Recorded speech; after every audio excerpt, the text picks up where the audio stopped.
A Caminho da Luz. História da civilização à luz do Espiritismo. Ditada pelo Espírito Emmanuel. Psicografada por Francisco Cândido Xavier. FEB 1939. A civilização egípcia. Temas abordados: os egípcios, a ciência secreta, o politeísmo simbólico, culto da morte e a metempsicose, os egípcios e as ciências psíquicas, as pirâmides, redenção. Os egípcios, dentre os espíritos degredados na terra, os que constituíram a civilização egípcia foram os que mais se destacavam na prática do bem e no culto da verdade. Aliás, importa considerar que eram eles os que menos débitos possuíam perante o tribunal da justiça divina. Em razão dos seus elevados patrimônios morais, guardaram no íntimo uma lembrança mais viva das experiências de sua pátria distante. Um único desejo os animava, que era trabalhar devotadamente para regressar um dia aos seus penates. Nota 16. Resplandecentes. Nota 16. Penates, casas paternas, berço familiar. Uma saudade torturante do céu foi a base de todas as suas organizações religiosas. Em nenhuma civilização da Terra o culto da morte foi tão altamente desenvolvido. Em todos os corações morava a ansiedade de voltar ao orbe distante, ao qual se sentiam presos pelos mais santos afetos. Foi por esse motivo que, representando uma das mais belas e adiantadas civilizações de todos os tempos, as expressões do Antigo Egito desapareceram para sempre do plano tangível do planeta. Depois de perpetuarem nas pirâmides os seus avançados conhecimentos, todos os espíritos daquela região africana regressaram à pátria sideral. A ciência secreta. Em virtude das circunstâncias mencionadas, os egípcios traziam consigo uma ciência que a evolução da época não comportava. Aqueles grandes mestres da antiguidade foram, então, compelidos a recolher o acervo de suas tradições e de suas lembranças no ambiente reservado dos templos, mediante os mais terríveis compromissos dos iniciados nos seus mistérios. Os conhecimentos profundos ficaram circunscritos ao círculo dos mais graduados sacerdotes da época, observando-se o máximo cuidado no problema da iniciação. A própria Grécia, que aí buscou a alma de suas concepções cheias de poesia e de beleza, através da iniciativa dos seus filhos mais eminentes, no passado longínquo, não recebeu toda a verdade das ciências misteriosas. Tanto é assim que as iniciações no Egito se revestiam de experiências terríveis para o candidato à ciência da vida e da morte, fatos esses que, entre os gregos, eram motivo de festas inesquecíveis. Os sábios egípcios conheciam perfeitamente a inoportunidade das grandes revelações espirituais naquela fase do progresso terrestre, chegando de um mundo de cujas lutas, na oficina do aperfeiçoamento, haviam guardado as mais vivas recordações. Os sacerdotes mais eminentes conheciam o roteiro que a humanidade terrestre teria de realizar. Aí residem os mistérios iniciáticos e a essencial importância que lhes era atribuída no ambiente dos sábios daquele tempo. O politeísmo simbólico. Nos círculos esotéricos, onde pontificava a palavra esclarecida dos grandes mestres de então, sabia-se da existência do Deus único e absoluto, Pai de todas as criaturas e providência de todos os seres. Mas os sacerdotes conheciam igualmente a função dos espíritos prepostos, nota 17, de Jesus, na execução de todas as leis físicas e sociais da existência planetária em virtude das suas experiências pregressas. Nota 17, preposto, auxiliar, gerente, diretor. Desse ambiente reservado de ensinamentos ocultos, Partiu, então, a ideia politeísta dos numerosos deuses, que seriam os senhores da terra e do céu, do homem e da natureza. As massas requeriam esse politeísmo simbólico nas grandes festividades exteriores da religião.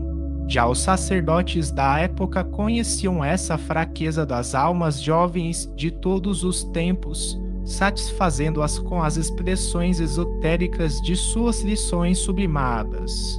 Dessa ideia de homenagear as forças invisíveis que controlam os fenômenos naturais, classificando-as para o espírito das massas na categoria dos deuses, é que nasceu a mitologia da Grécia, ao perfume das árvores e ao som das flautas dos pastores, em contato permanente com a natureza. Culto da morte e a metempsicose. Um dos traços essenciais desse grande povo foi a preocupação insistente e constante da morte. A sua vida era apenas um esforço para bem morrer. Seus papiros e afrescos estão cheios dos consoladores mistérios do além-túmulo. Era natural. O grande povo dos faraós guardava a reminiscência do seu doloroso degredo na face obscura do mundo terreno. E tanto lhe doía semelhante humilhação que, na lembrança do pretérito, criou a teoria da metempsicose, acreditando que a alma de um homem podia regressar ao corpo de um irracional por determinação punitiva dos deuses. A metempsicose era o fruto da sua amarga impressão a respeito do exílio penoso que lhe fora infligido no ambiente terrestre. Inventou-se, desse modo, uma série de rituais e cerimônias para solenizar o regresso dos seus irmãos à pátria espiritual. Os mistérios de Ísis e Osíris, nota 18, mas não eram que símbolos das forças espirituais que presidem aos fenômenos da morte. Nota 18, Ísis, deusa da maternidade e fertilidade, e Osíris, deus da vegetação e da vida do além, são personagens da mitologia egípcia, segundo a qual, mesmo sendo irmãos, casaram-se e reinaram com prosperidade no Egito até ele ser assassinado por Set, deus da violência, desordem e traição. Conhecedora da magia, ela ressuscitou o marido, enquanto seu filho Horus extermina Set. Os egípcios e as ciências psíquicas.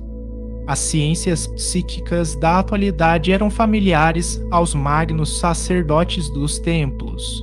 O destino e a comunicação dos mortos, assim como a pluralidade das existências e dos mundos, eram para eles problemas solucionados e conhecidos. O estudo de suas artes pictóricas positivam a veracidade destas nossas afirmações. Num grande número de afrescos, apresenta-se o homem terrestre acompanhado do seu duto espiritual. Os papiros nos falam de suas avançadas ciências nesse sentido e, através deles, podem os egiptólogos modernos reconhecer que os iniciados sabiam da existência do corpo espiritual preexistente que organiza o mundo das coisas e das formas. Seus conhecimentos a respeito das energias solares com relação ao magnetismo humano eram muito superiores aos da atualidade. Desses conhecimentos nasceram os processos de mumificação dos corpos, cujas fórmulas se perderam na indiferença e na inquietação dos outros povos. Seus reis estavam tocados do mais alto grau de iniciação, enfeixando nas mãos todos os poderes espirituais e todos os conhecimentos sagrados.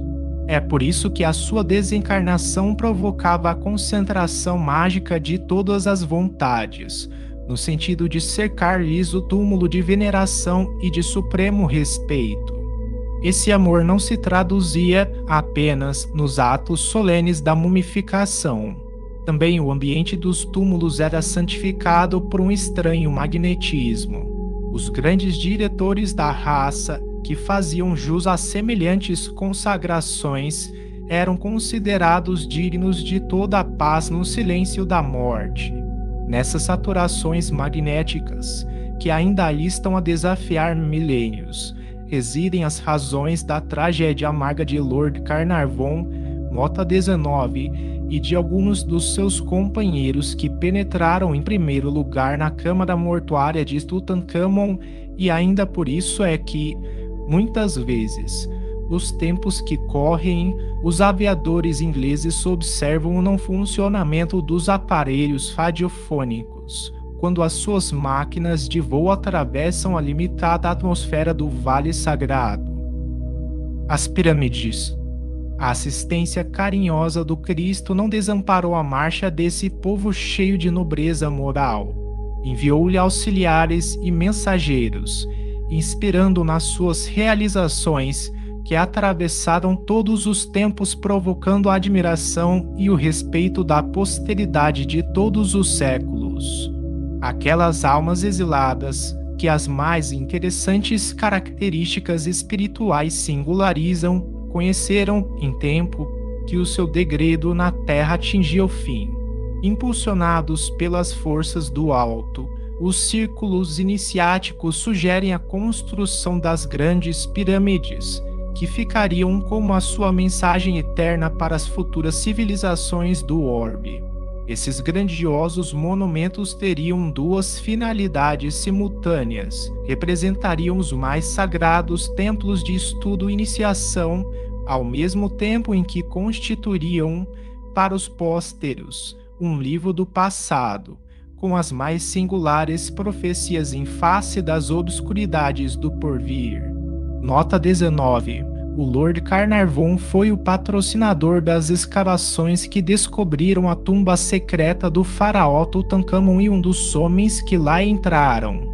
Sua morte, ocasionada por uma infecção após ser picado por um inseto, foi atribuída à maldição contra os que incomodam o sono de um faraó, a exemplo de outras tragédias ocorridas com os que participaram daquela excursão.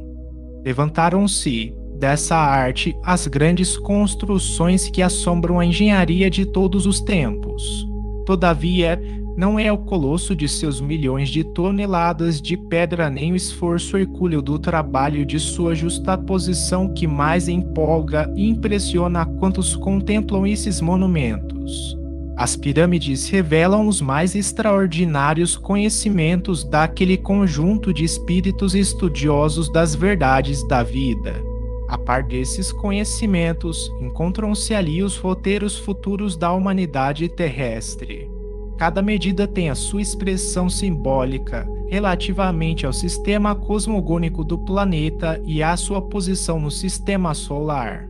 Ali está o meridiano ideal, que atravessa mais continentes e menos oceanos, e através do qual se pode calcular a extensão das terras habitáveis pelo homem, a distância aproximada entre o Sol e a Terra, a longitude percorrida pelo globo terrestre sobre a sua órbita no espaço de um dia, a precessão dos equinócios, bem como muitas outras conquistas científicas que somente agora vêm sendo consolidadas pela moderna astronomia.